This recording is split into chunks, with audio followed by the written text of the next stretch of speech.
Hello friends, welcome back to my channel SM food blog. আমি আবারও হাজির হয়ে গেছি শুধুমাত্র তোমাদের জন্য এই গরমের মধ্যে দারুণ একটি রেসিপি নিয়ে। তো আজকে বেশি কথা না বলে আমার আজকের রেসিপিটি হলো মালাই কুলফি বা কুলফি মালাই আইসক্রিমের রেসিপি। অল্প কিছু উপকরণ দিয়ে অল্প কিছু সময়ের মধ্যেই দুর্দান্ত স্বাদের একটি কুলফি মালাই আইসক্রিম তৈরি করে তোমাদের দেখাবো। তোমরা কোনো রকম ভিডিওটি স্কিপ না করে পুরো ভিডিওটা তোমরা দেখতে থাকো। আশা করছি তোমাদের আজকের এই কুলফি মালাই আইসক্রিমের রেসিপিটি ভীষণ ভালো লাগবে এবং ভীষণ পছন্দের হয়ে থাকবে। তো কুলফি মালাই আইসক্রিম বানানোর জন্য সবার প্রথমে আমি এখানে গ্যাসটাকে অন করে নিলাম এবং ওভেনের ওপর খুব সুন্দরভাবে কড়াইটা বসিয়ে দিলাম। এবার দিয়ে দিচ্ছি 1 লিটার পরিমাণ গরুর দুধ।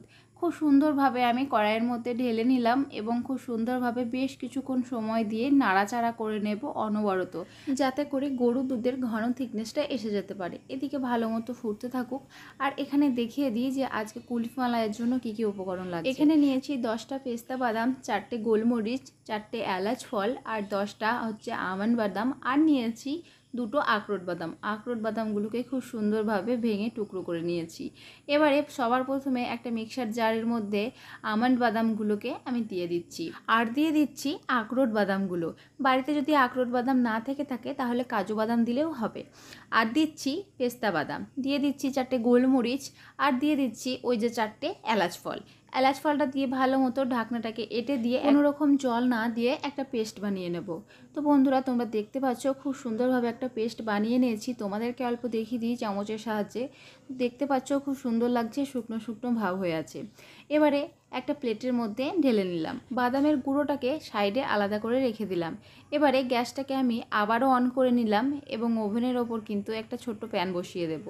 তো তার জন্য ছোট প্যান বসিয়ে দিলাম। এবার দিয়ে দিচ্ছি ওই প্যানের মধ্যে 1/2 কাপেরও একটু বেশি পরিমাণ চিনি। এবার চিনিটাকে অনবরত নাড়াচাড়া করে নিয়ে একটা ক্যারামেল তৈরি করে নেব, যতক্ষণ না পর্যন্ত গোল্ডেন ব্রাউন কালার না এসে যাচ্ছে।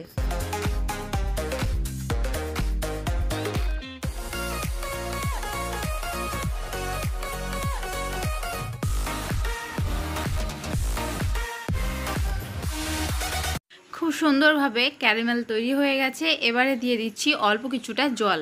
জলটা দিয়ে আরও কিছুক্ষণ ফুটিয়ে নিয়ে আমি নামিয়ে নিচ্ছি একটা বাটির মধ্যে। কালারটা কিন্তু ভীষণ সুন্দর এসেছে।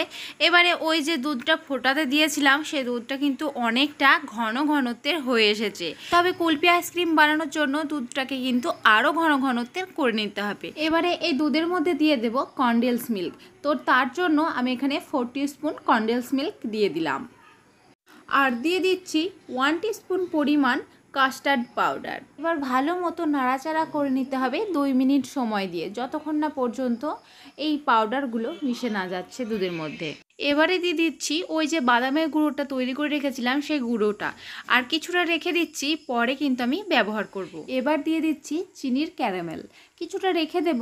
মিষ্টিটা নিজের স্বাদ অনুযায়ী দেওয়াটা খুবই জরুরি, তো সেই কারণে আমি আগে চেক করে দেখে নেব, বাকিটা যদি লাগে পরে আমি অ্যাড করে দেব।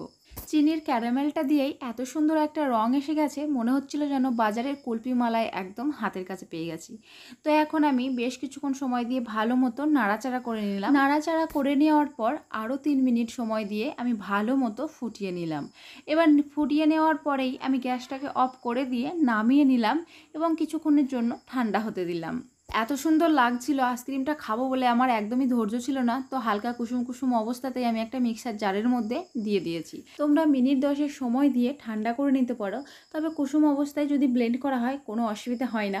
এবার টাইট করে ঢাকনাটাকে লাগিয়ে নিয়ে একটা সুন্দর স্মুথ পেস্ট বানিয়ে নিলাম। তোমরা দেখতে পাচ্ছ কতটা ঘন ঘনত্বের হয়েছে। এবারে এখানে একটা আইসক্রিমের মোল্ড নিয়ে নিয়েছি। এবার এই মোল্ডের মধ্যে কিন্তু আমি কুলফি মালাই আইসক্রিমটা জমাতে দেবো। তবে আমি এখানে আইসক্রিম মোল্ড নিয়েছি। তোমরা চাইলে চা খাওয়ার যে কাপগুলো হয় কাগজের, সেই কাপের মধ্যে দিয়েও কিন্তু খুব সুন্দরভাবে কুলফি মালাই আইসক্রিমটা জমাতে পারবে। তো আমার হাতের কাছে ছিল না, তো আমি এই মোলটা দিয়েই তৈরি করে নিচ্ছি। তো এখন আমি দিয়ে দিচ্ছি ওই যে বাঁচা কোচা রেখে দিয়েছিলাম বাদামের পেস্টটা, সেই বাদামের গুঁড়োটাকে আমি খুব সুন্দরভাবে ওপরে ছড়িয়ে নিয়ে ঢাকনাগুলোকে খুব সুন্দরভাবে টাইট করে এঁটে দিলাম। এবারে খুব সুন্দরভাবে কুলফি আইসক্রিমটা জমানোর পালা। তো তার জন্য আমাকে চলে যেতে হবে ফ্রিজের সামনে। ফ্রিজটাকে অন করে নিয়ে আমি খুব সুন্দরভাবে কুলফির মোলটাকে আইসক্রিমটাকে রেখে দিলাম আমি ফ্রিজের মধ্যে। 3 থেকে 4 ঘন্টা সময় দিয়ে ভালো মতো জমিয়ে নেব মালাই কুলফি আইসক্রিমটাকে। 4 ঘন্টা হয়ে গেছে, ফ্রিজটাকে ওপেন করে নিলাম এবং মালাই কুলফি আইসক্রিমটাকে খুব সুন্দরভাবে বের করে নিচ্ছি। ভালো মতো খুব সুন্দরভাবে জমে গেছে। তো এখন আমি বের করে বাইরে একটা প্লেটের মধ্যে সার্ভ করে নেবো। তো তার জন্য আমাকে বাইরে চলে যেতে হবে। তো আমি বাইরে চলে এসেছি। আমি কিন্তু দেখিয়ে দিই তোমাদেরকে যে কতটা পরিমাণ জমাট হয়েছে। বাইরে থেকে বোঝা যাচ্ছে এতটা জমাট হয়েছে, বরফগুলো পুরো জমে জমে গেছে। এখানে একটা প্লেট নিয়ে নিয়েছি। এবার আইসক্রিমের মোল্ড থেকে অল্প চাপ দিয়ে আইসক্রিমগুলোকে কিন্তু বের করে নিচ্ছি। তো বন্ধুরা দেখতে পাচ্ছ কতটা যে সুন্দর হয়েছে, একদম দেখে যেন মনটা জুড়িয়ে যাচ্ছে। আইসক্রিমগুলো মোল্ড থেকে বের করে নেওয়ার পর মনে হলো যেন খাওয়ার আগে একটু সুন্দর করে ডেকোরেট করে নিই। তো তার জন্য বেশ অনেকগুলো বরফের টুকরো নিয়ে নিয়েছিলাম এবং তার উপরে খুব সুন্দরভাবে আইসক্রিমগুলোকে সাজিয়ে নিয়েছিলাম। তো বন্ধুরা এখন বলো তো কেমন লাগছে এই আইসক্রিমটা দেখতে তোমাদের? তো বন্ধুরা আজকের এই আইসক্রিমের রেসিপিটা তোমাদের কেমন লেগেছে? আশা করছি তোমাদের ভীষণ ভালো লেগেছে। এই গরমের দিনে ঠান্ডা ঠান্ডা কুলফি মালাই আইসক্রিম খেতে কিন্তু সবার ভালো লাগে এবং দোকান থেকে কিন্তু আমরা প্রায় দিন কিনে নিয়ে এসে খাই। আর কিন্তু দোকানে খেলে হবে না, একদম বাড়িতে বানিয়েই ঠান্ডা ঠান্ডা কুলফি আইসক্রিম তোমরা পেয়ে যাবে। আজকের মতো টাটা বন্ধুরা, ভালো থাকবে এবং সুস্থ থাকবে। দেখা হচ্ছে তোমাদের সাথে নতুন নতুন এরকম ইউনিক কিছু রেসিপি নিয়ে।